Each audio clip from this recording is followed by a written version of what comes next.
When we think of the cruelest rulers in history, names like Ivan the Terrible or Vlad the Impaler often come to mind. Yet one king stands out for overseeing one of the deadliest and most brutal regimes of the modern era, Leopold II of Belgium. Unlike many tyrants who ruled through wars in Europe, Leopold's cruelty unfolded thousands of miles away in Central Africa. His actions would lead to the suffering and deaths of millions. In 1885, during the Berlin Conference, European powers divided large parts of Africa among themselves.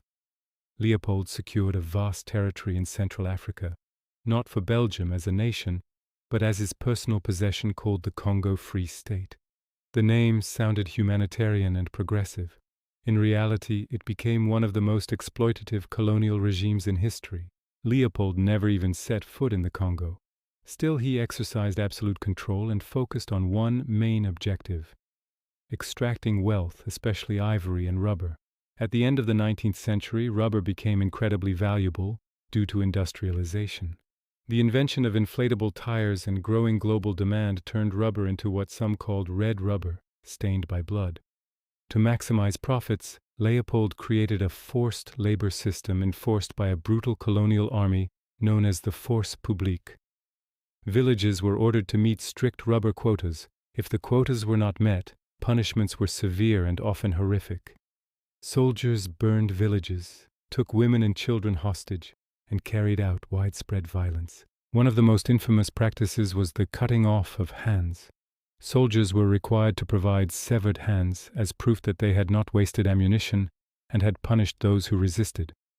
This led to countless mutilations, including of living victims. Fear became a tool of control across the region. Historians estimate that between 1885 and 1908, the population of the Congo declined dramatically. While exact numbers are debated, many scholars believe that around 10 million people may have died due to murder, starvation, forced labor, and disease. The scale of suffering was enormous. Entire communities were destroyed in the pursuit of profit. Reports from missionaries and travelers slowly began to expose the truth to the world. Activists such as E.D. Morel and Roger Casement led an international campaign to reveal the atrocities. Photographs and eyewitness accounts shocked the public in Europe and the United States. Global pressure mounted against Leopold's private rule. In 1908, facing international outrage, Leopold was forced to hand over control of the Congo to the Belgian government. The Congo Free State became the Belgian Congo, ending his personal ownership. However, by that time, irreversible damage had already been done. Leopold himself never faced trial for the atrocities committed under his rule. When he died in 1909, there were reports that crowds in Belgium booed his funeral procession.